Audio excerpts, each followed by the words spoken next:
17 de noviembre del año 2020. Nos reunimos cada semana para ponernos a estudiar. Quienes estamos aquí hacemos un esfuerzo personal por desarrollar nuestra fe.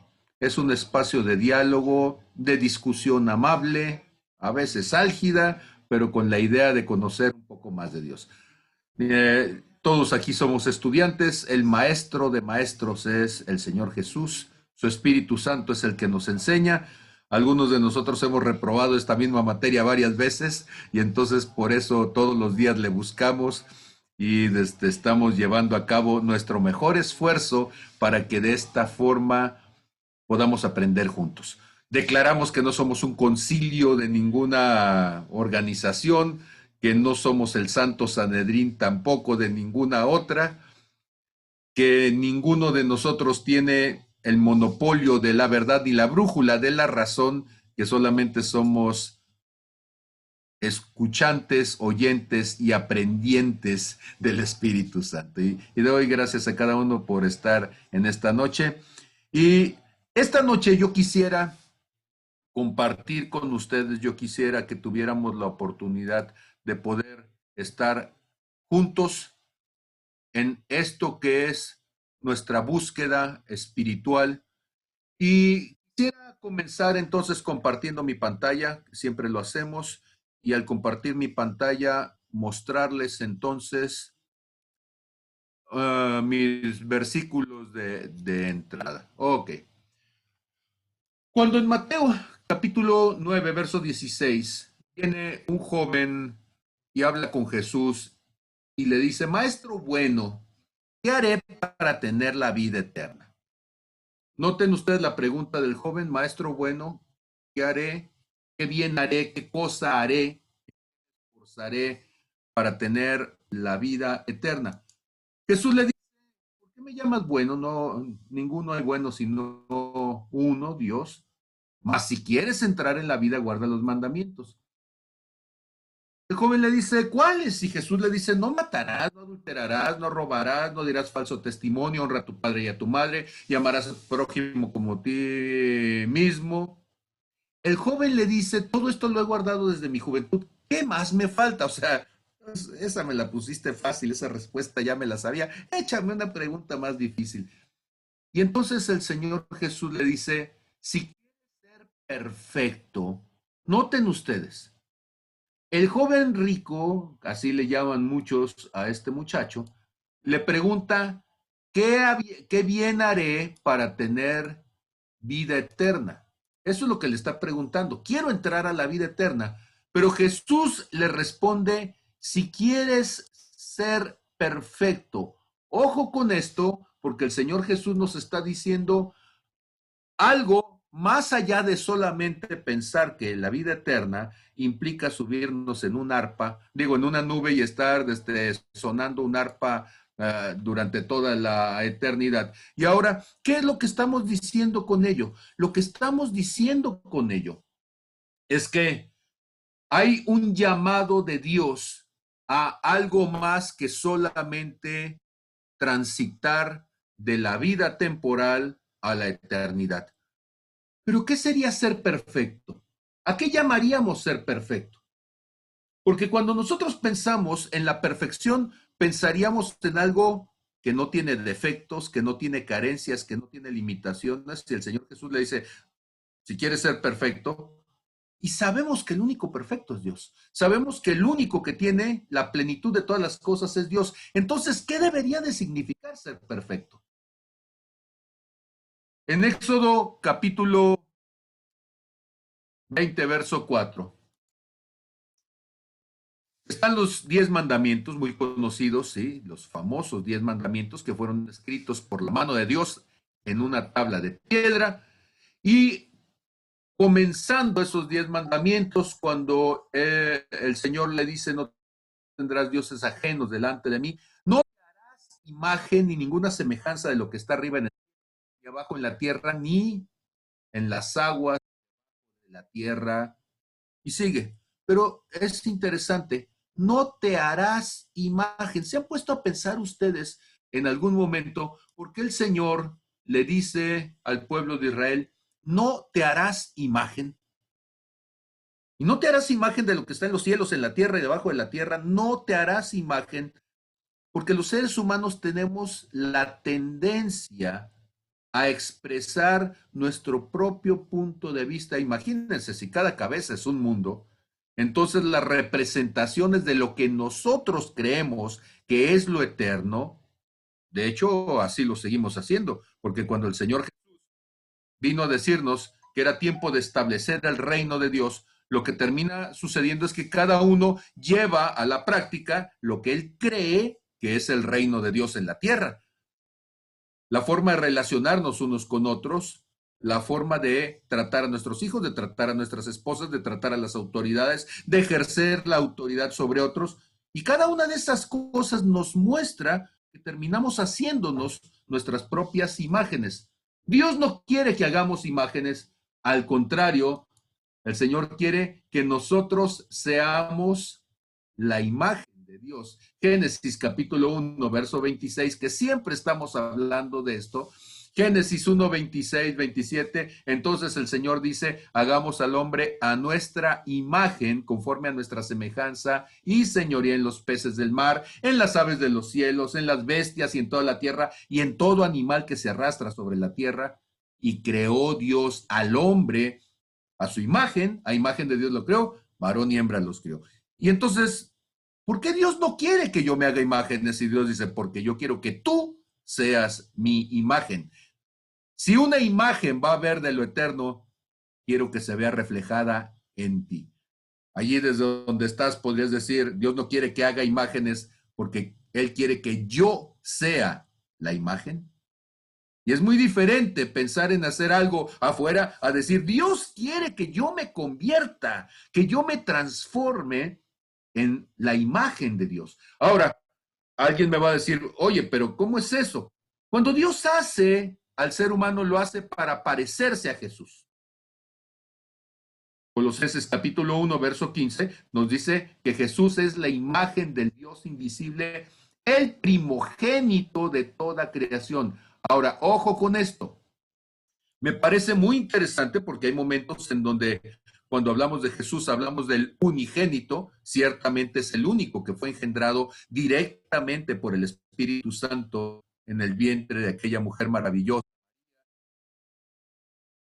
Pero cuando Jesús es formado, y el apóstol Pablo nos da testimonio de ello en Colosenses 1:15, no dice, Él es el unigénito de toda la creación, Él dice, Él es el primogénito.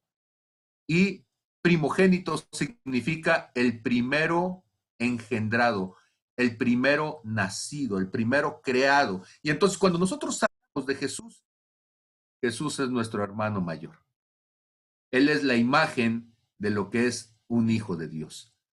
Y entonces en Génesis 1:26, cuando estábamos hablando de ello, ser formado a la imagen de Dios, ser formado a la imagen y semejanza de Dios, es parecernos a Jesús.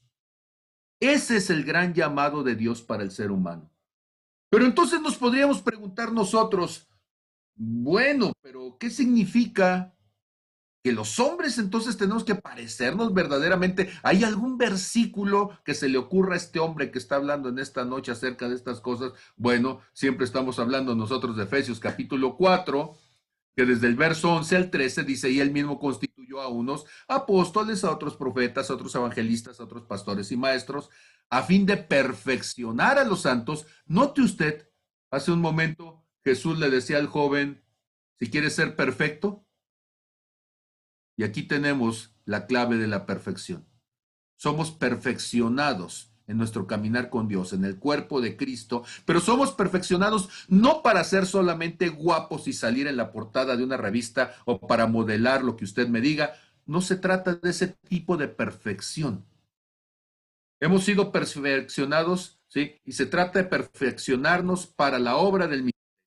Esto es, somos reconciliadores de Dios para la edificación del cuerpo de Cristo hasta que, y esta es la medida, este es el límite, este es el propósito de lo que Dios quiere hacer, hasta que todos lleguemos a la unidad de la fe y del conocimiento del Hijo de Dios, a un varón perfecto, a la medida de la estatura de la plenitud de Cristo. O dicho de otra manera, tenemos que crecer, desarrollarnos, sanar, hasta llegar a ser a la estatura, a la medida, a la semejanza de Jesús. Y entonces, una vez más, insisto en este primer punto, el propósito de Dios, lo hemos dicho desde mucho tiempo, es que cada uno de nosotros nos parezcamos a Jesús. Jesús es el modelo. Y cuando nosotros hablamos de que Jesús es el modelo, cuando nosotros estamos hablando de que Él es lo que deberíamos nosotros como referente para poder llevar a cabo entonces cualquier cosa, aquí se metió esto, no le hagan caso, ¿sí? Quiere llamar la atención, así son los niños con la visita, ¿verdad? Ok, entonces, permítanme.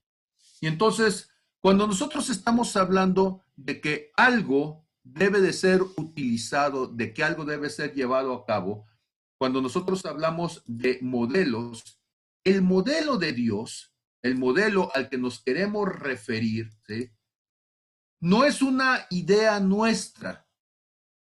Dios es el que establece los modelos. Por eso Él dice, no te harás imágenes, o dicho de otra manera, no vas a inventar la manera en que a ti te parece, en que a ti se te ocurre que podría ser mejor. Dice, pregúntame a mí, yo te voy a decir cómo se va a llevar a cabo. El Padre Nuestro, recuerden ustedes que dice, para que se haga tu voluntad, así como sucede en los cielos, que se haga en la tierra. O podríamos utilizar la idea que estoy llevando a cabo para que los modelos del cielo se apliquen y se manifiesten en la tierra. ¿Sí? No estamos torciendo la escritura con todo ello. Sigo compartiendo entonces mi pantalla para seguir con los versículos que tenemos por aquí preparados para cada uno de ustedes. Este asunto de que a Dios le gusta ser el que pone los modelos, noten ustedes en Éxodo 25:40, Dios le está diciendo a Moisés cuando le está dando la instrucción de cómo llevar a cabo el tabernáculo, le dice, mira y hazlos conforme al modelo que te ha sido mostrado en el monte. Yo ya te dije cómo lo quiero, hazlo como a mí me gusta, en la manera, con el material, en la forma, en el tamaño, en el diseño de lo que yo quiero que sea representado. Segundo versículo al respecto, una vez más, Éxodo 26:30, y alzarás el tabernáculo conforme al modelo que te fue mostrado en el monte. Números 8:4, y esta era la hechura del candelero de oro labrado a martillo, desde su pie hasta sus flores era labrado a martillo conforme al modelo que Jehová mostró a Moisés, así hizo. En Hechos 7:44, una vez más, tuvieron nuestros padres el tabernáculo del testimonio en el desierto, como había ordenado Dios cuando dijo a Moisés que lo hiciere conforme al modelo, conforme al modelo. Y por último, en Hebreos capítulo 8, verso 5, ¿sí? Una vez más, nos dice el escritor de Hebreos, los cuales sirven a lo que es figura y sombra de las cosas celestiales, como se le advirtió a Moisés cuando iba a erigir el tabernáculo, diciéndole, mira y haz todas las cosas conforme al modelo que se te ha mostrado en el monte. Consecuencia entonces de esto que hemos querido mostrar en este siguiente punto, Dios es el que pone el modelo. Y si nosotros pensáramos qué significa ser una persona perfecta, una persona madura, una persona a la imagen y semejanza de Jesús, ¿qué deberíamos de pensar?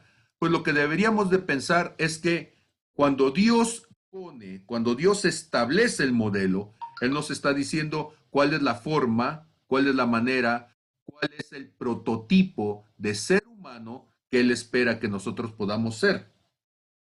De esta manera, entonces, cuando nosotros queremos hacer algo, cuando nosotros queremos alcanzar algo y decimos, Señor, es que no entendemos cómo es aquello, no entendemos cómo se lleva a cabo, no entendemos cómo traerlo a la tierra, a lo cotidiano, ¿sí?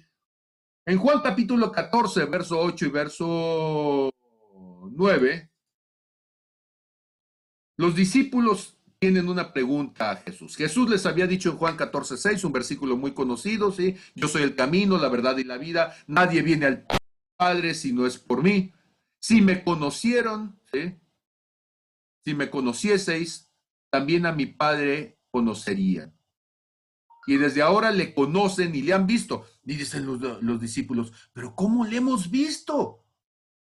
Si el Padre nunca se ha manifestado directamente con nosotros, ¿cómo le hemos visto? Y Felipe, uno de los apóstoles, le dice, Señor, muéstranos al Padre y nos basta. Queremos verlo, Señor, queremos ver los cielos, queremos ver lo intangible, queremos ver lo espiritual. Y Jesús en Juan 14:9 les contesta, hace tanto tiempo que estoy con ustedes y no me han conocido, Felipe, el que me ha visto a mí, ha visto al Padre. ¿Cómo pues dices tú, muéstranos al Padre? Nosotros entonces tenemos que entender que Jesús toma al Padre como modelo de vida, de comportamiento, de acciones, de propósito. Y nosotros tenemos que tomar a Jesús como modelo nuestro. De esa manera entonces los cielos se hacen evidentes en la tierra, lo espiritual se hace evidente en lo natural. Y estábamos comentando entonces, si Él es la imagen del Dios invisible y Él es el que nosotros tendríamos que seguirlo para poder llegar a esa estatura de la plenitud de Cristo, yo les preguntaría, ¿cuánto te falta para llegar a la estatura del varón perfecto? ¿Cuánto te falta para llegar a esa plenitud?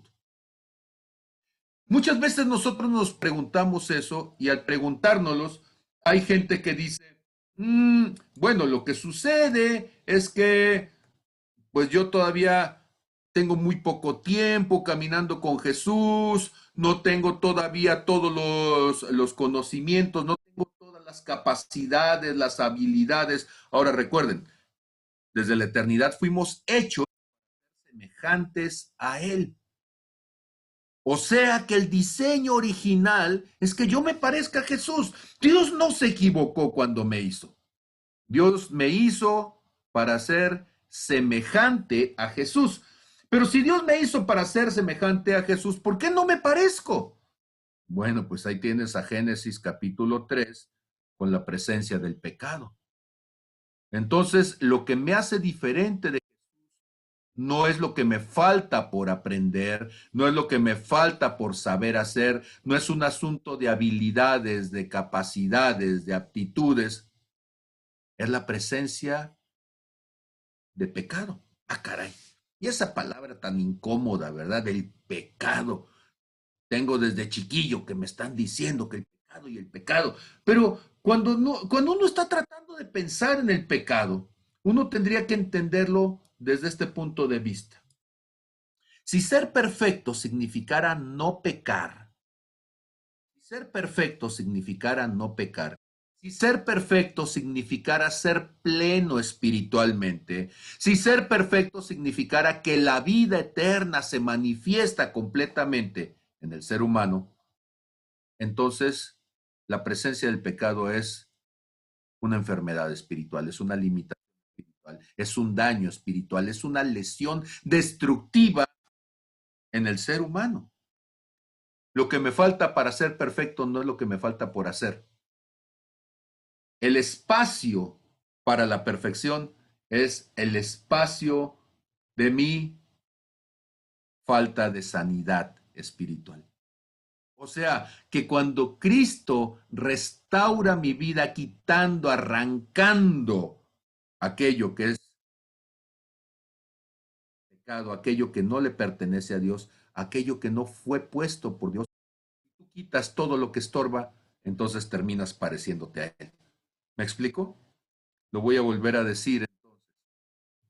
Para ser semejante a Jesús, no es lo que tengo que crecer, porque siempre que pienso en la estatura, pienso que tengo que estirarme más. Y digo, oye, pues si ya mido un 80 y, bueno, yo medía un 85, pues tengo que medir 4 metros, pues ni que fuera Goliat el gigante. Y Dios dice, no, no se trata de que crezcas, se trata de que te limpies, que te desarrolles, ¿sí? El crecimiento espiritual es la sanidad, la limpieza, la purificación de tu vida en el sentido de quitar todo lo pecaminoso, quitar toda la muerte de ti. Y entonces, si nosotros concibiéramos al pecado, ¿sí? Lo concibiéramos entonces como esta condición mórbida, enfermiza, espiritual, y pudiéramos revisar lo que significa estar enfermo para poder entender entonces principios espirituales que nos lleven a sanar. Bueno, pues una de las enfermedades, quizá la más terrible en el Antiguo Testamento, era la lepra. La lepra era la gran maldición en el Antiguo Testamento. ¿Qué tan gran maldición? Ok, voy a compartir mi pantalla una vez más. Ustedes saben que aparentemente me gusta mucho compartir mis pantallas, entonces aquí tenemos una historia de un hombre llamado Usías. El rey Usías, un rey, segunda de Crónicas, capítulo 26, verso 1 y siguientes, de hecho es hasta el verso 23 en donde vamos a tener toda la historia. ¿Sí? Hay un primer tiempo en donde Usías es un buen hombre, un buen rey, lo ponen por rey en lugar de Amasías, su padre, comienza a reinar, empieza a desarrollarse, busca de Dios, edifica las ciudades, hace tantas cosas buenas, pero hay un momento, ¿sí? A partir del verso 16, dice que cuando ya era fuerte, Usías ya era fuerte, ya tenía tiempo como rey, ya sentía que era un experto, ya sentía que él ya podía tomar el control, ya no necesitaba que Dios le estuviera diciendo hasta dónde, ya no necesitaba que le pusieran un modelo para estarlo siguiendo, él decía, yo ya puedo hacerme mis propios modelos. Su corazón se enalteció para su propia ruina, porque se rebeló contra Dios, entró en una actitud de rebeldía y entrando en el templo del Señor para quemar incienso en el altar de sacrificio, entró tras de él el sacerdote Azarías y con él 80 sacerdotes del Señor, varones valientes. Imagínese usted oponerse al rey y decirle, no lo hagas, rey. Y se pusieron contra Usías, contra el rey, y le dijeron, no te corresponde a ti, oh Usías, el quemar incienso a Jehová, sino a los sacerdotes, a los hijos de Aarón, que son consagrados para quemarlo. Sal del santuario porque has prevaricado y no te será para gloria delante de Jehová tu Dios. Pero ¿quién le va a decir a un rey que está equivocado? ¿Quién se va a atrever a decirle a este hombre que ya siente que tiene todo el poder? Él ya ha creado sus propios modelos de cómo hacer las cosas. Y Usías en el verso 19, segunda de Crónicas de los Reyes, capítulo 26, verso 19, teniendo en la mano un incensario para ofrecer incienso, se llenó de ira y en su ira contra los sacerdotes, la lepra le brotó en la frente, delante de los sacerdotes en la casa de Jehová, junto al altar del incienso. Y le miró el sumo sacerdote Azarías y todos los sacerdotes allí, y aquí que la lepra estaba en su frente, y le hicieron salir apresuradamente de aquel lugar. Y él también, pues ya después de que se dio cuenta de que había hecho mal y de que las consecuencias habían llegado, él también se dio prisa en salir porque Jehová le había herido. Y así el rey Usías fue leproso hasta el día de su muerte. Y habitó leproso, como sucedía con los leprosos, apartado, separado, disgregado, en una casa aparte, por lo cual fue excluido de la casa del Señor, ya jamás pudo volver a ir al templo. Y Jotam, su hijo, tuvo cargo de la casa real, gobernando al pueblo de la tierra. Cuando nosotros pensamos en la lepra, tenemos que pensar que es una enfermedad que separa, que aísla. Deuteronomio capítulo 24, en el verso 8 nos dice, en cuanto a la plaga de la lepra, ten cuidado de observar diligentemente y hacer todo lo que les enseñaren los sacerdotes levitas, según yo les he mandado, así cuidaréis de hacer. O dicho de otra manera, en los términos que hablábamos hace un momento, yo les voy a decir cuál es el modelo que han de seguir, cuál es la forma en que deben de hacer las cosas. Cuando en Génesis capítulo 3, bueno, Génesis primeramente capítulo 2, el hombre ha sido llamado por Dios al huerto del Edén y entonces Dios le dice al hombre, cuando lo toma en Génesis 2:15 y lo pone en el Edén para que lo trabaje, para que lo cuide, le manda diciendo: de todo árbol del huerto podrás comer, mas del árbol de la ciencia mal no comerás, porque el día que de él comieres, ciertamente morirás. El concepto de muerte en la Biblia no solamente es la muerte física, la muerte implica el concepto de separación, porque separación en la muerte significa mi cuerpo se queda en el polvo de la tierra, mi espíritu vuelve a Dios, quien lo dio. Separación implica en el pecado que me separo de la obra que Dios había dado. Dios le había dado la autoridad sobre todos los seres, sobre los animales que estaban en el huerto del Edén, sobre las plantas, y él fue separado de ese lugar de dignidad. Separación significa que la comunión que había con los seres humanos, con la mujer, terminaría separándose y entraría en conflicto, y hemos estado hablando de esto en nuestras últimas clases, los conflictos que se dieron a partir del pecado y de cómo esos conflictos separaron al hombre de la mujer, como separación que se da entre la raza humana. Pero por último, la separación, y no porque la dije al último, es la menos, al contrario, es la más importante. Muerte implica separación de Dios.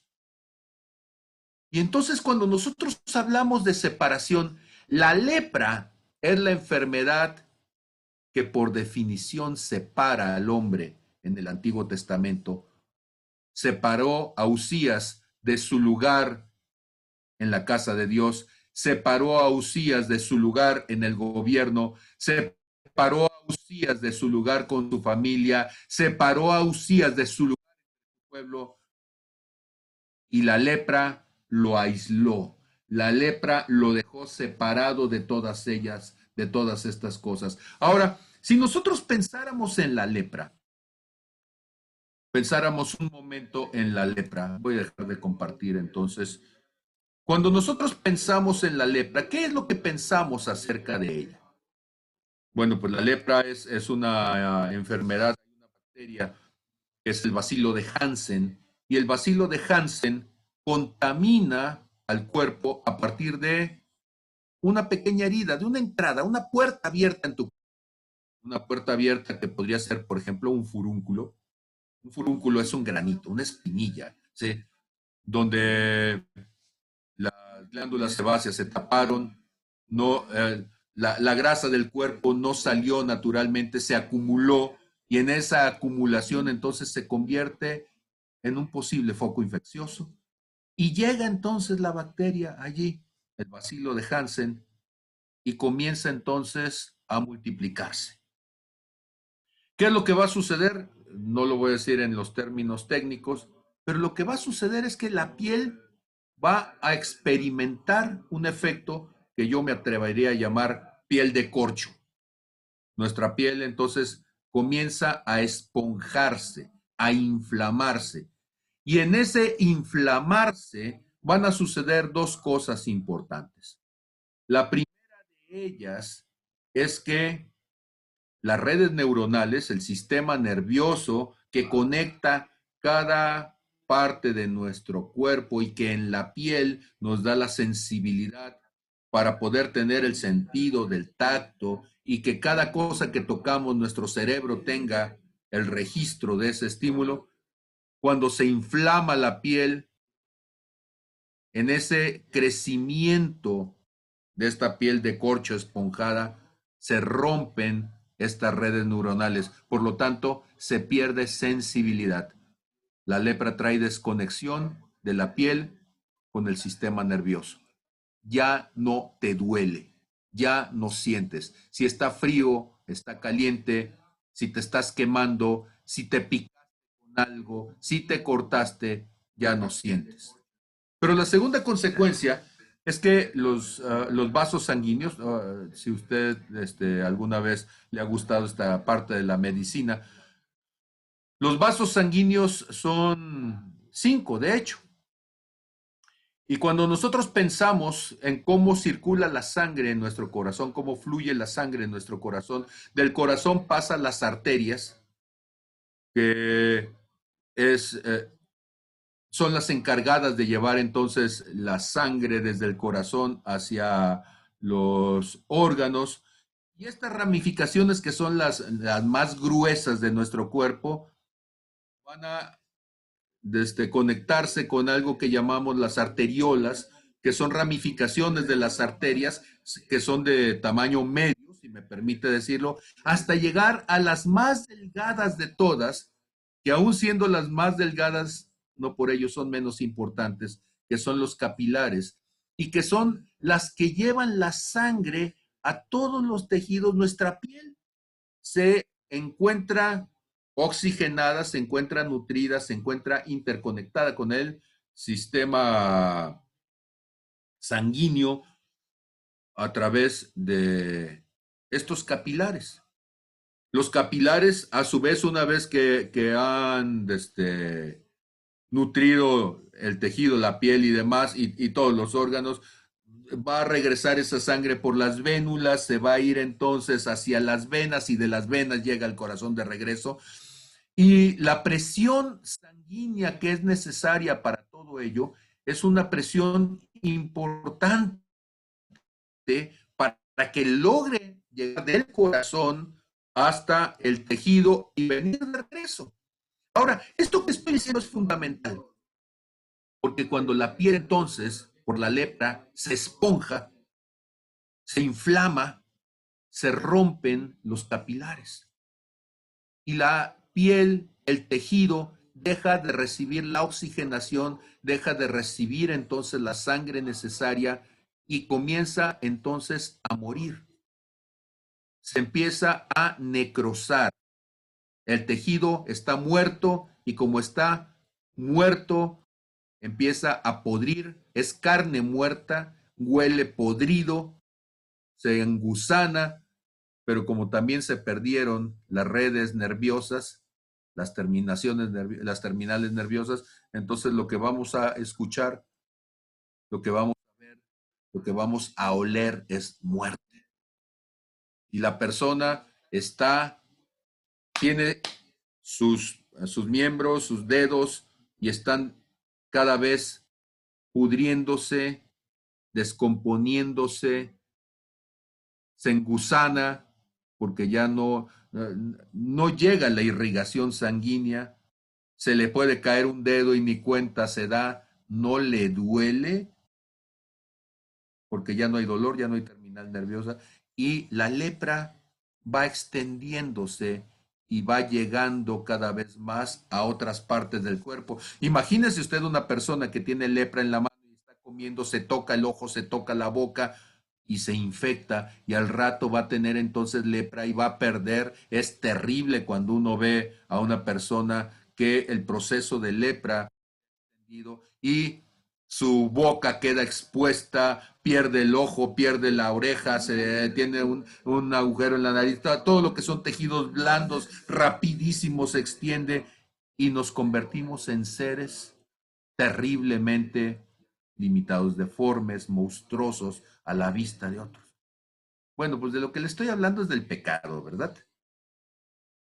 La lepra es un símbolo del pecado en nuestras vidas. Cuando nosotros pensamos en la lepra como ese gran destructor de lo que era la imagen de este cuerpo, eso mismo en lo espiritual es lo que estamos hablando que hace el pecado con cada uno de nosotros. El pecado es una enfermedad en el espíritu, la lepra es una enfermedad en el cuerpo y que trae entonces esta destrucción de la que estamos comentando. Cuando nosotros entonces hablamos de todo esto, tendríamos que pensar que es importantísimo no contaminarnos.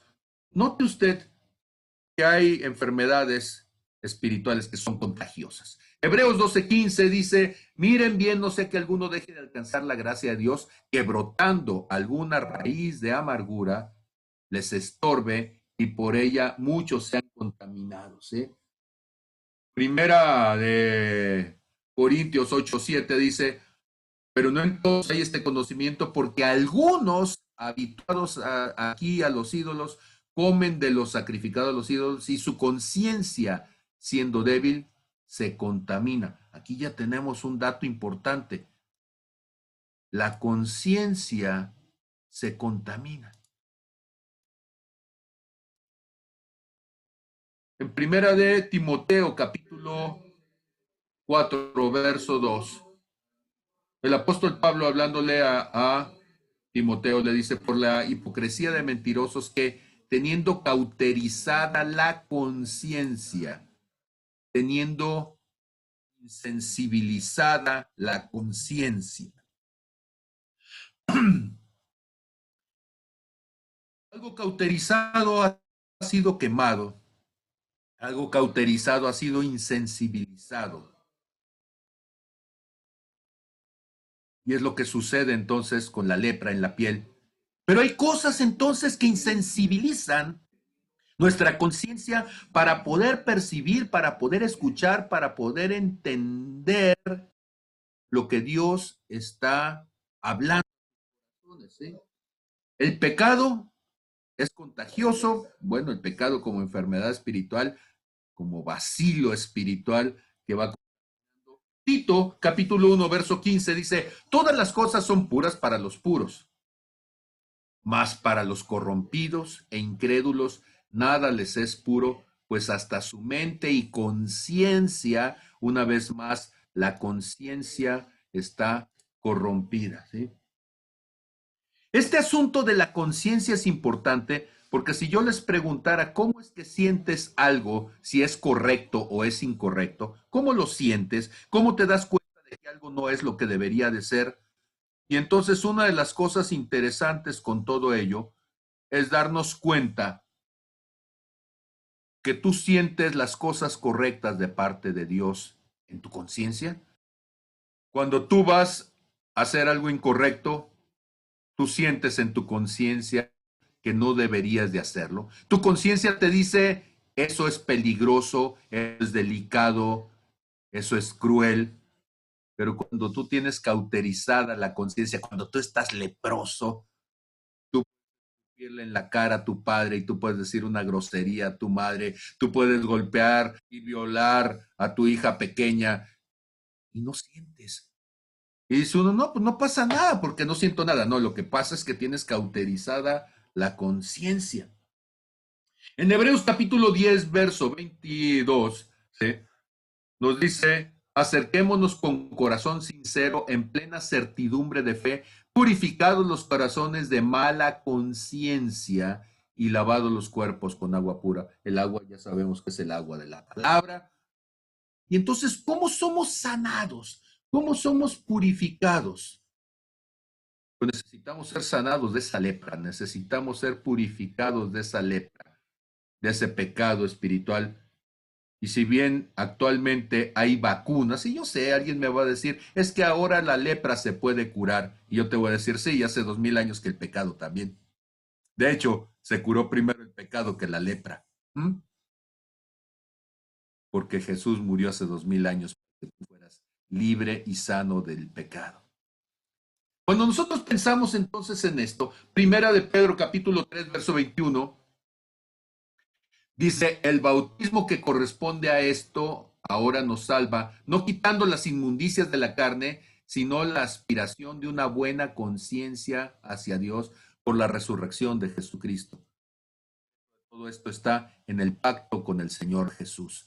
Cuando nosotros entonces en ese pacto con el Señor Jesús reconocemos lo que Dios ha hecho, cuando nosotros en ese pacto con el Señor Jesús aceptamos su muerte por nosotros, estamos aceptando la única cosa que la Biblia nos dice, la única alternativa la única forma en que la Biblia nos dice que podemos ser salvos de esta terrible del espíritu que nos aleja, nos destruye, nos mata, nos separa de Dios, que es la lepra espiritual, el pecado en el ser humano.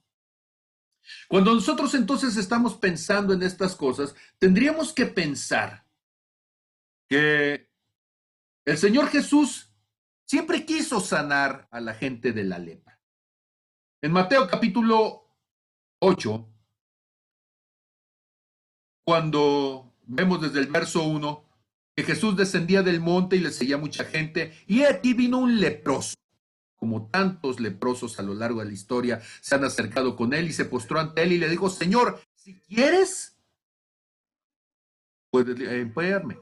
Si quieres. O sea, no es un asunto, no dijo si puedes. Bueno, porque si tú vas con, y lo digo con sano respeto y con todo el amor, pues sí, pero humanamente estamos tan limitados que aunque el médico quisiera, aún para salvar a la gente más amada, a su propio hijo, a su familia, no podría, ¿eh? No puede hacer el médico. Y el leproso no dice, Señor, pues si puedes. No, él está bien seguro de que puede, pero es un asunto de si quiere. Y él le dice, si quieres, y Jesús dice, quiero. Jesús quiere sanar leprosos. Lo quiso hacer hace 2000 años y lo quiere seguir haciendo. Jesús quiere sanar la lepra espiritual, el pecado, lo destructivo en la vida del hombre. Y lo que le dice es, quiero, sé limpio. Y uno dice, ¿y qué más hizo? Nada más. Dijo, yo quiero, sé limpio. Y al instante, la lepra desapareció. Porque el asunto con la destrucción espiritual, el asunto con la muerte espiritual, es un asunto de un pacto con Jesús. Este hombre dijo, Señor, haz en mí lo que tú quieras. Yo quiero hacer en ti. ¿Te dejas? Me dejo. Ándele pues. Dirán en mi rancho, a los caballos. ¿Sí? Arra el lulú, diría yo aquí en mi casa, ¿verdad? Entonces, la cuestión es que Dios quiere sanar, Dios quiere hacer cosas, pero muchas veces nosotros no podemos creerle a Dios lo que Dios quiere hacer. En Marcos capítulo 1, del verso 40 en adelante, dice, una vez más, este pasaje, ¿sí? Vino él un leproso rogándole, hincada la rodilla, le dijo, si quieres puedes limpiarme. Jesús, teniendo misericordia de él, porque este es un asunto de misericordia. El leproso ha perdido todo. La lepra no te roba la piel. La lepra te robaba todo, te quitaba todo, porque te aislaba de las personas amadas, te aislaba de lo que sentías del mundo, te aislaba de tu propio cuerpo, ya no sentías, ya no podías, te estabas muriendo en vida, eras un ser podrido, ¿sí? Y agusanado en vida. Te tenía miedo, el leproso tenía que ir por las calles gritando, leproso, leproso, para que la gente pudiera darse cuenta y se hicieran a un lado. Aún sus ropas eran quemadas, todo lo que tocaba era como si estuviera maldito. Imagínate, ¿quién quisiera vivir con un leproso? ¿Quién quisiera besar a un leproso? ¿Quién quisiera estar íntimamente con un leproso? Nadie. Terminaba completamente aislado. Y eso es lo que sucede cuando una persona en su corazón tiene esta lepra espiritual. Jesús le dice, quiero ser limpio, y así como él hubo hablado, así como él lo dijo, al instante la lepra se fue de él y quedó limpio. ¿Sí? Cuando nosotros vemos esto, nos damos cuenta entonces que Dios siempre quiso sanar leprosos. Segunda de Reyes, capítulo 1, Segunda de Reyes, capítulo 5, verso de 1 al 14. Segunda de Reyes, capítulo 5, verso del 1 al 14. Ustedes van a tener una historia muy conocida. Naamán, que era un soldado que servía al rey de Siria, era leproso, y ni con todo el reconocimiento político, ni con todo el poder, ni con todas las armas, ni con todo el dinero, porque hay cosas donde ni el poder, ni la fama, ni el dinero, ni ninguna cosa que pertenezca a la dimensión humana te puede sanar. Y entonces tienen ustedes a este hombre, Naamán, que es enviado con el profeta de Israel, y el profeta de Israel, cuando le dice este hombre Naamán y quiere ser sanado, Eliseo le dice a través de su mensajero Giesi, le dice, ve y lávate 7 veces en el Jordán y tu carne se restaurará y serás limpio. Naamán se va enojado diciendo, he aquí yo decía que para mí saldrá él, luego vas a ver que yo soy Naamán, que soy el general, que soy una gente muy importante. Va a estar junto a mí, va a invocar el nombre del Señor, alzará su mano, tocará el lugar, sanará la lepra. Bueno, pues no soy cualquier gente, soy importante. Y el profeta ni siquiera salió a verle personalmente, le mandó a decir con un mandadero lo que tenía que hacer y se sale enojado, herido en su orgullo. Finalmente no estaba solo podrido por fuera, también ya estaba podrido por dentro. Hay mucha gente que ya está podrida y ni cuenta se da, ¿verdad? Y entonces este hombre, cuando se acerca a uno de sus criados y le pregunta, bueno, si te hubieran mandado que hicieras una cosa aparentemente difícil, ¿eh? Lo hubieras hecho. ¿Cuánto más si te dicen, ve y lávate y sé limpio? Y entonces ustedes conocen seguramente la historia, Segunda de Reyes 5:14. Entonces él descendió, fue al río. Y descender significa, yo sé que suena muy tonto, pero que estaba arriba y bajó. Y a veces tenemos que bajarnos de nuestro ladrillito, a veces tenemos que bajarnos de nuestro orgullo, a veces tenemos que ponernos al nivel del humus. Humus es la tierra, y cuando alguien se baja al nivel de humus, la tierra, dirán los latinos, entonces eso se llama humildad. Y él entonces tiene una actitud humilde, se zambulle 7 veces en el Jordán y conforme a la palabra de el varón de Dios, su carne vuelve a ser como la de un niño y quedó limpio. ¿Cuántas veces gente se ha acercado diciendo es que quiero cambiar, es que tengo una vida destruida, es que tengo una familia destruida, es que perdí trabajo, perdí amigos, los vicios, las carencias, los errores, las decisiones equivocadas me han robado todo y quisiera rescatar, quisiera retomar mi vida? ¿Qué debo de hacer? Y uno le dice, humilla. Ah, ¿cómo? El hambre me tumba, pero el orgullo me levanta, amigo. Y no queremos entonces que nadie nos diga nada, no queremos que nadie nos señale nada. Y tenemos que darnos cuenta de una cosa que es fundamental. Cuando una persona tiene la capacidad de hacer las cosas a la manera de Dios, conforme al modelo de lo que Dios le está diciendo, en ese momento entonces cosas pueden suceder. Y no dice, le puso su piel de nuevo. Cuando dice, le puso su piel como la de un niño. Y nosotros muchas veces no nos damos cuenta de cómo Jesús a sus discípulos les decía que ellos tenían que ser como niños.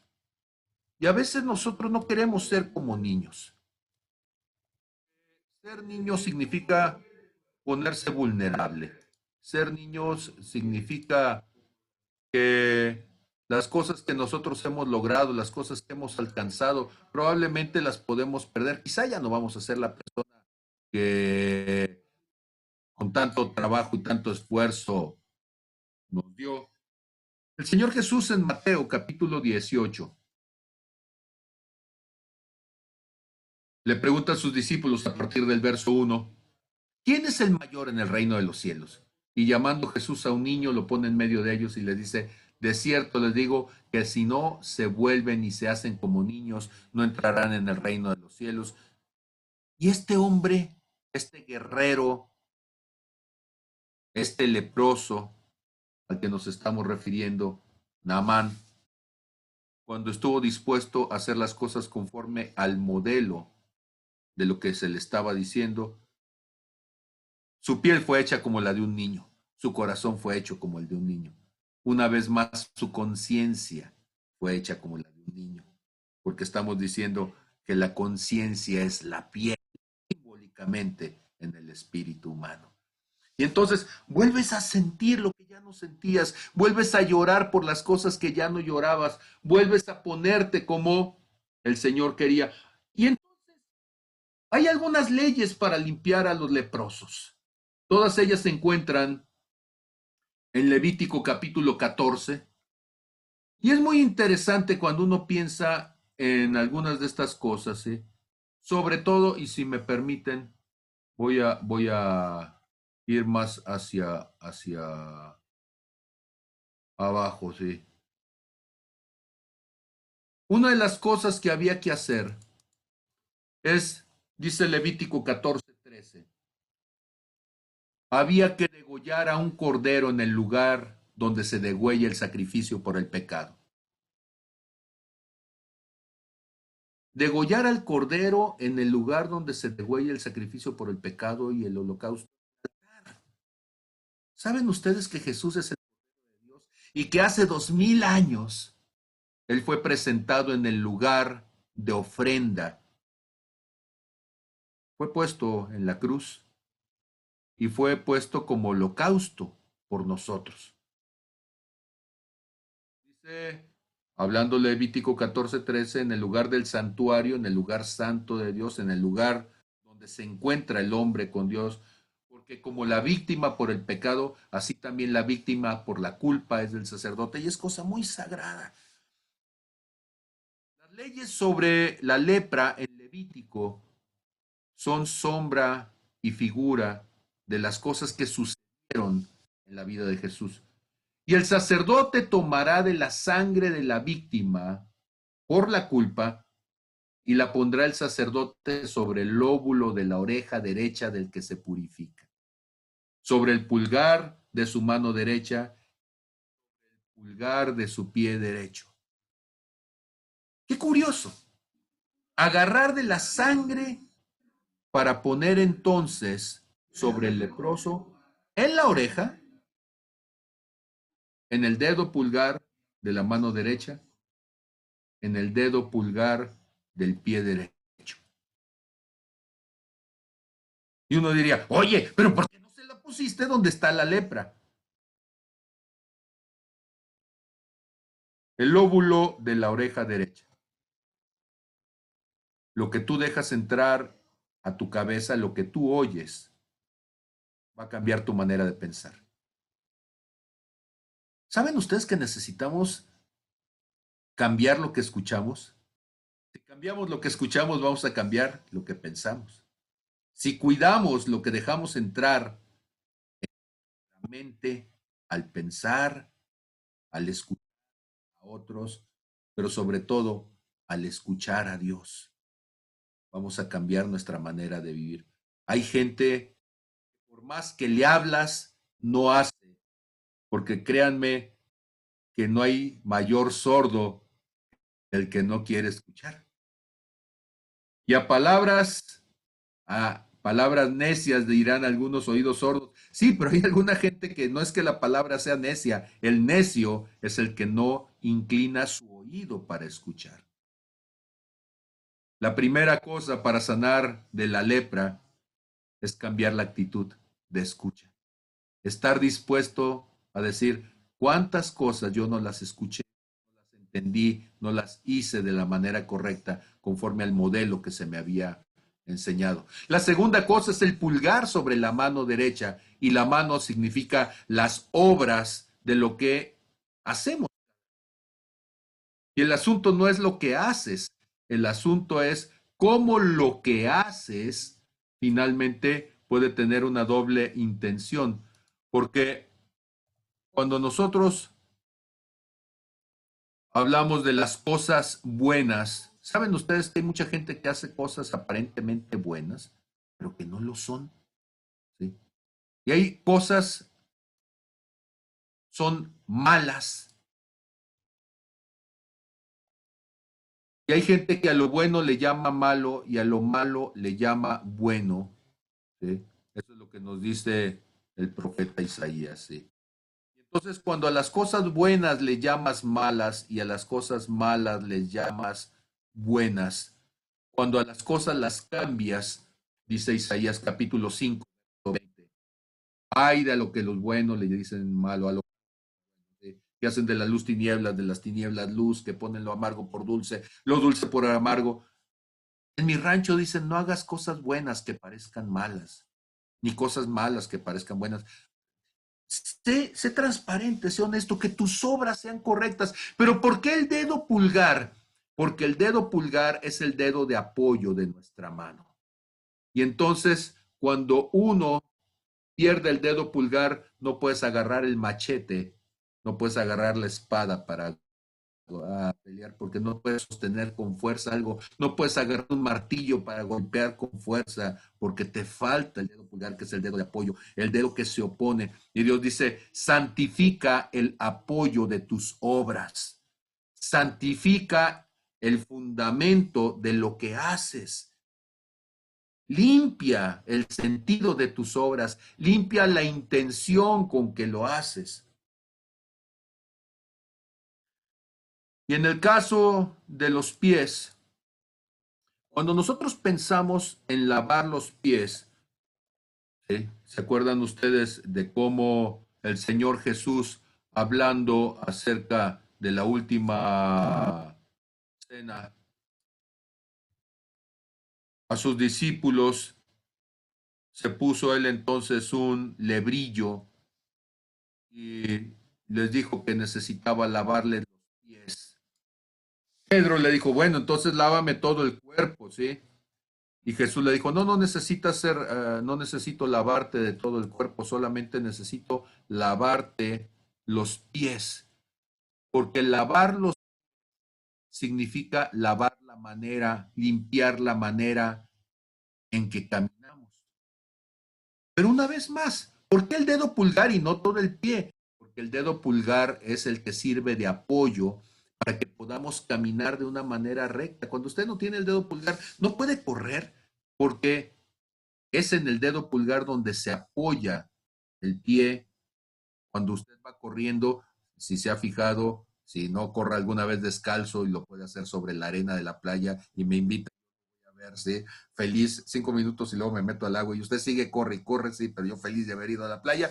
Muy bien, regresemos entonces a esto. Entonces, usted va y corre a la playa y cuando deje de correr, voltea y en la arena lo que va a encontrar es que conforme usted iba corriendo, su pie va a quedar marcado en la arena con el dedo pulgar extendido, separado del resto de los dedos. Pero si usted no tuviera el dedo pulgar, no tendría el equilibrio, no podría correr con seguridad, no podría caminar con la seguridad. Y entonces, ungir con la sangre, consagrar con la sangre a partir del dedo pulgar, como lo decía hace un momento, significa entonces santificar en lo que nos apoyamos para que nuestro caminar delante de Dios sea un caminar adecuado, sea un caminar que nos lleve entonces en la de Dios. Cuando nosotros entonces hagamos esas cosas, cuando nosotros entonces podamos santificar lo que entra en nuestro oído, lo que entra en nuestra, la manera en que actuamos y la manera en que caminamos, entonces lo que va a suceder es que en ese pacto de Dios, la persona sana de la lepra, según nos dice Levítico, la persona estará limpia. Yo sé que esto es algo simbólico y debemos de ser claros porque la gente va a decir, no, es que yo agarré la sangre como dijo este hombre y no me pasó nada, no me quitó. No, estamos hablando simbólicamente de lo que representa en nuestras vidas el pacto con el Señor Jesús. Simbólicamente estamos hablando de cómo ese pacto con el Señor Jesús nos lleva entonces a santificarnos en lo que escuchamos y somos humildes para escuchar lo que Dios nos quiere decir. Con nuestro dedo pulgar el fundamento de lo que hacemos y consagramos y tomamos a Él. ¿Sí? Dice Liliana que cuando se pierde el primer ortejo se pierde el equilibrio, ¿sí? Y entonces, pues, las personas no pueden caminar en lo que estamos diciendo. Y no podemos caminar de la manera correcta en este mundo. Hablar entonces de estas cosas es importante, porque si nosotros queremos ser como Jesús, insisto y voy a cerrar la idea donde comencé. Ser hechos a la imagen y semejanza y llegar a la perfección no es cuánto te falta por crecer. Crecer a la estatura del varón perfecto no significa que debemos de ser gigantes, significa que debemos de ser sanos, significa que debemos de tener un significa que debemos de tener un corazón puro, porque para el puro todas las cosas son puras, porque el mundo se ve de acuerdo al corazón que tenemos, porque lo que contamina al hombre no es lo que entra, sino lo que sale de su corazón, porque cuál es el hombre en su corazón, tal es él. Pues yo espero que esta enseñanza, esta noche, nos ayude a reflexionar un poco sobre la importancia que tiene la sanidad para nuestro desarrollo espiritual. No estoy diciendo que no sea importante que usted se aprenda algún versículo, qué bueno que se los pueda aprender, ¿sí? Si se aprende, son 1189 capítulos los que tiene la Biblia, y ahorita no recuerdo el número exacto de versículos, pero si se los puede aprender todos, qué increíble, ¿sí? Pero si usted no sana, lo va a utilizar todo eso en perjuicio. Usted puede, por supuesto, tener desarrollo de habilidades y como lo decía unos jóvenes hace unos días, usted puede tocar las canciones más hermosas, puede cantar entonado, cosa muy rara en las iglesias muchas veces, se puede entrar a tiempo con el instrumento. Y digo, todo esto está muy bien, pero si usted tiene un corazón contaminado, lastimado, todas esas cosas no le van a servir de mucho. Usted puede ser hábil para predicar, saber entonces cómo tocar las emociones y puede convertirse en un excelente manipulador. Pero eso no le va a servir de nada si la intención no es la intención correcta. ¿Qué le sugiero yo? Reenfoque su vida cristiana. Reenfoque sus esfuerzos y en lugar de pensar en hacer, comience primeramente en pensar en sanar. Y yo le aseguro que podrá escuchar la voz de Dios con mayor claridad cuando su conciencia una vez más sea sensibilizada y podrá saber hacia dónde le lleva a Dios, sin complejos, sin problemas, sin dobles intenciones, sin malos pensamientos. Si me permite, quisiera orar antes de dar la oportunidad de ceder la palabra y que usted pueda entonces opinar, hacer las preguntas que le parezcan convenientes y con todo gusto, hasta donde mi capacidad lo permita, trataré de complementar. Padre, en el nombre de Jesús, Señor, te doy gracias. Gracias, Señor, por la oportunidad de compartir con mis hermanos. Gracias, Señor, porque en todas las cosas que tenemos necesidad, tú siempre, Señor, estás con nosotros. Tú siempre, Señor, tienes cuidado de nuestras vidas. Tú siempre, Señor, haces que todas las cosas que son necesarias las podamos llevar a cabo y las podamos entender adecuadamente.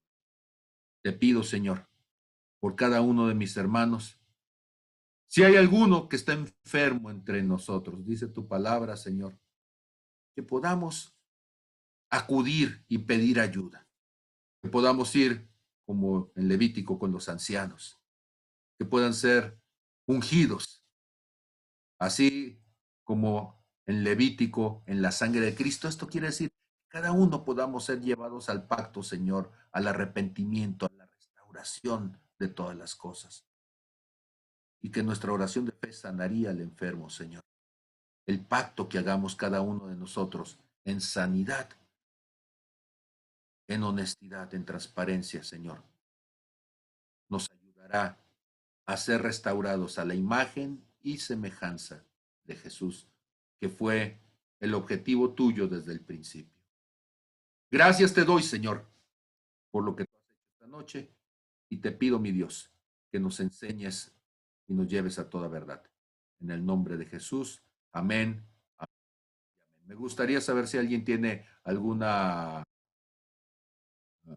pregunta, si preferirían que las preguntas fueran en privado y dejamos de transmitir en el live, o si quisieran que la pudiéramos transmitir al público. Entonces, Omar, yo no sé si quisieras que pudiera ser en público o en privado. Díganme para saber, es la primera vez que estamos haciendo esto y yo sé que hay una diferencia entre lo que se enseña y luego las preguntas. Coméntenme, por favor, para poder saber de qué manera proceder.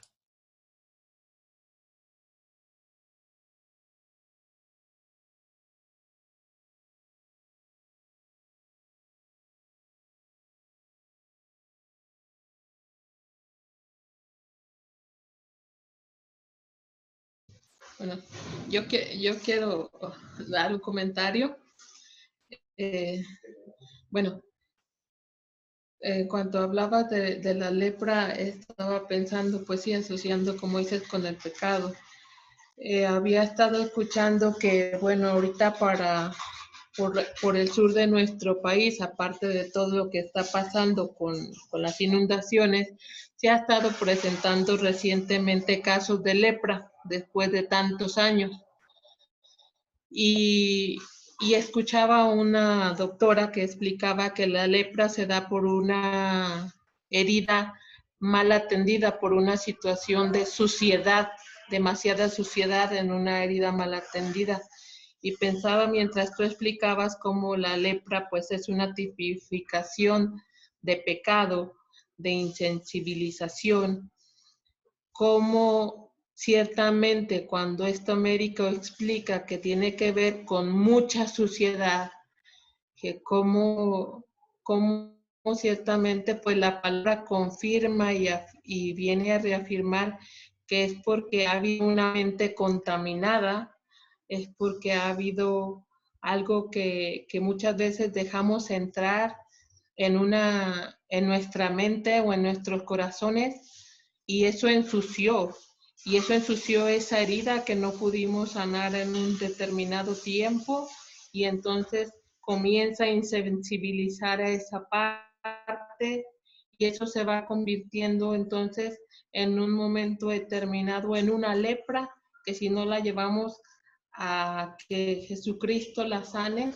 esa lepra va a comenzar a hacer que partes de nuestra vida se comiencen a caer y se comience a carcomer nuestro cuerpo si no la llevamos en el momento adecuado a Cristo.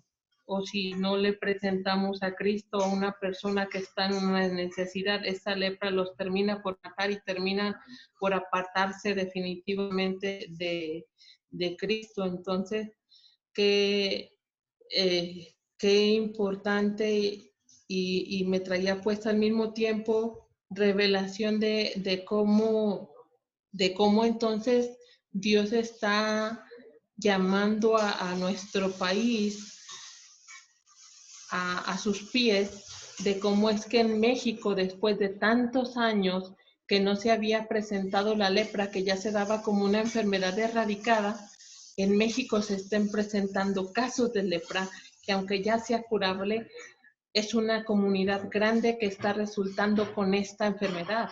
Es decir, la suciedad está tan sucia que a pesar de que hay agua, que hay antibióticos, se estén presentando una cantidad de pecado así que la gente se está enfermando de un mal que ya no existía hace tiempo.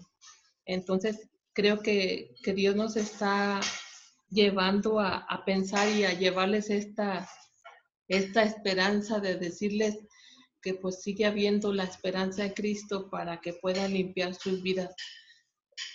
Y pues bueno, en mi corto habla. Gracias, gracias, Berta. Pues efectivamente, bueno, la lepra, como decía, es una enfermedad que se da a partir del contagio por el bacilo de Hansen. Y entonces, como toda enfermedad infecciosa, es necesario un punto de ingreso a nuestro organismo. Una cosa curiosa y estaba platicando también con una persona con respecto a la lepra, por los casos que ha habido aquí en el estado de Nayarit. Casualmente es un dermatólogo, decía, es que la lepra, o sea, sí es infecciosa, pero no es tan infecciosa como el ébola, que tú digas que en un momento estuviste cerca, te contagiaste, ibas pasando por allí y ya terminaste contagiado de ébola, ¿no? En el caso de la lepra, su contagio es más lento. Y a mí se me hizo curioso como lo estaba diciendo. Ahora yo no, perdónenme, no soy epidemiólogo, tampoco soy dermatólogo, no soy médico, soy humilde filósofo, matemático y bueno y demás. Y la cuestión está de que este asunto de lo que en su momento yo hago fomenta o limita que yo me infecte.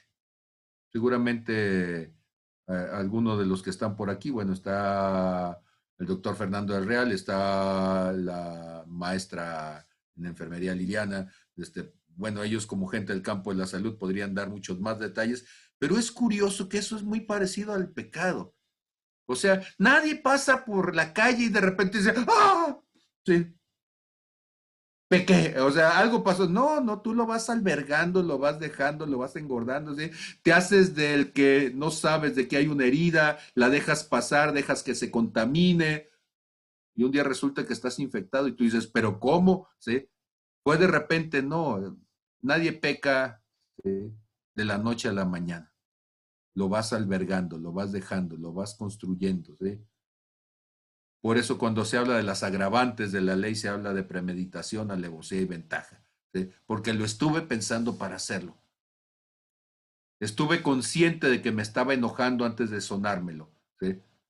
Ay, es que lo maté, es que no sabía que le iba a matar. Oiga, usted diario trae un arma en el cinto. No, es que fui a mi casa por ella, ¿sí? Y entonces, el asunto es que siempre estamos dando explicaciones de ese tipo, como que si verdaderamente fuera una situación de casualidad cuando no lo es. Ok, pregunta, pregunta por allí, Liliana, si fueras tan amable entonces por el comentario que acabo de hacer, ¿sí? Invoqué, Liliana. Ok, buenas noches.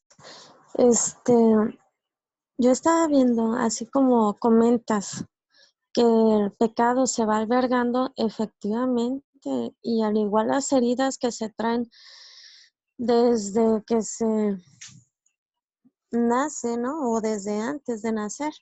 Si se siguen albergando, es como la lepra, o sea, vamos cayendo poco a poco, nos vamos desmoronando hasta que la conciencia queda aniquilada y no solo queda uno en pedazos, sino que también acarrea uno más enfermedades, ¿no? Entre ellas el cáncer por falta de perdón, resentimientos, la artritis, o sea, varias enfermedades que se han ido viendo que es debido a sentimientos arraigados, ¿no?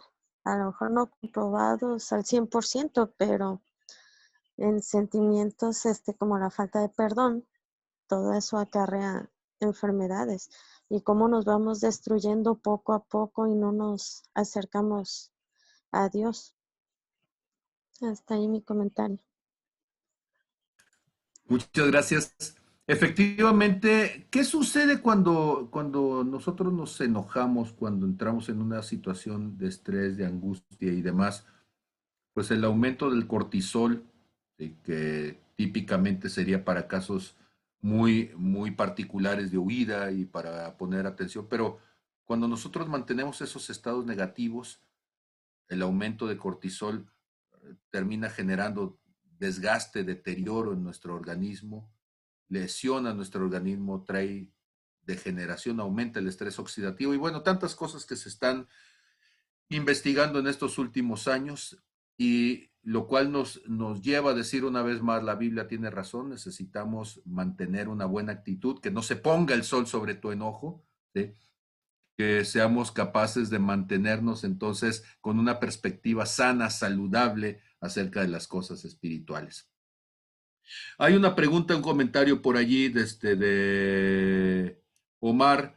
¿Cómo se discierne una conciencia mala de una buena, especialmente en las sutilezas de la vida? Bueno, si me permiten tomar el caso de la salud, ¿cómo diferenciarías a una persona sana de una persona enferma? Para ponerlo en términos más polares, ¿sí? Y entonces resulta que una persona sana puede manifestar todas las capacidades de su vida, crece armónicamente, puede manifestar entonces capacidades en cuanto a el poder caminar, correr, hacer. Pero ¿qué sucede cuando una persona está enferma? ¿Sí? O sea, si tiene fiebre, aumenta la temperatura, hay dolor de cabeza, si tú quieres, hay dolor muscular, hay dolor en articulaciones. O sea, cada enfermedad tiene sus distintas manifestaciones y seguramente, pues si nos diéramos tiempo un poquito para hacer algo de estudio clínico, identificaríamos una serie de sintomatologías. Pero lo cierto es que el dolor es un indicador de que algo está sucediendo. Y cuando nos duele la conciencia, sabemos que algo está mal. Tienes cargo de conciencia, tienes condenación, tienes recriminación. Tu conciencia te está diciendo, no hiciste bien, no puedes dormir por lo que hiciste. Ves a una persona y el problema de conciencia hace que pierdas la paz con respecto a lo que la persona en su momento pudo ver. Y entonces, conforme cada una de esas cosas están sucediendo, terminamos dándonos cuenta de que no somos felices en plenitud. Hay gente que por un problema de salud está medio mareado y hay gente que por problemas espirituales está bien mareado, ¿sí? Se siente en las nubes, siente que está trepado en su ladrillito y siente que es más que los demás. Quisiera decir que ese mareo indica que no está saludable espiritualmente y tantas cosas más. Seguramente muchas de estas cosas las podremos platicar en una siguiente clase. Y será muy interesante entonces decir, muy bien, ¿qué pasa con esa conciencia que está enferma? ¿Qué pasa con esa situación en el corazón que no nos permite descansar, tener buenas relaciones con los que están a nuestro alrededor? Apenas se está acercando alguien y nos toca y ya nos duele porque estamos lastimados, ¿sí? Estamos sangrando, o en el caso de la lepra, como decíamos, apesta a muerto, ¿sí? Está todo aguzanado, ¿sí? Va dejando pus por donde quiera que va pisando, se acerca a algún lado y siempre que está platicando con alguien ya lo contagió, ya está todo amargado, el otro y apestado también. Es cínico, es crítico, es crudo, es duro de corazón. Yo no sé, hay tantas posibles sintomatologías de una enfermedad espiritual y seguramente vamos a tener la oportunidad de seguir platicando. Les dejo en esta noche, siendo las 10 de la noche, conforme a nuestro compromiso de tratar de optimizar los tiempos familiares también. Gracias por haber estado con nosotros, gracias por habernos dado la oportunidad de compartir este en vivo con cada uno de ustedes. Es el primer en vivo que hacemos, ¿sí? Y vamos a ver cuál es la experiencia de todo ello y si esto funciona, pues vamos a seguir intentando hacerlo para que cada uno pueda tener entonces la oportunidad de poderlo compartir a través de este espacio virtual en Facebook, del espacio virtual en YouTube. No tiene que mandar ninguna ofrenda, no tiene que mandar al P.O. Box 655431. No tiene que hacerlo. Podemos orar por usted aunque no mande nada. Finalmente estamos para servirnos los unos a los otros y para poder aprender. Les agradezco muchísimo. Bendiciones a todos ustedes y gracias. Dios les bendiga a todos.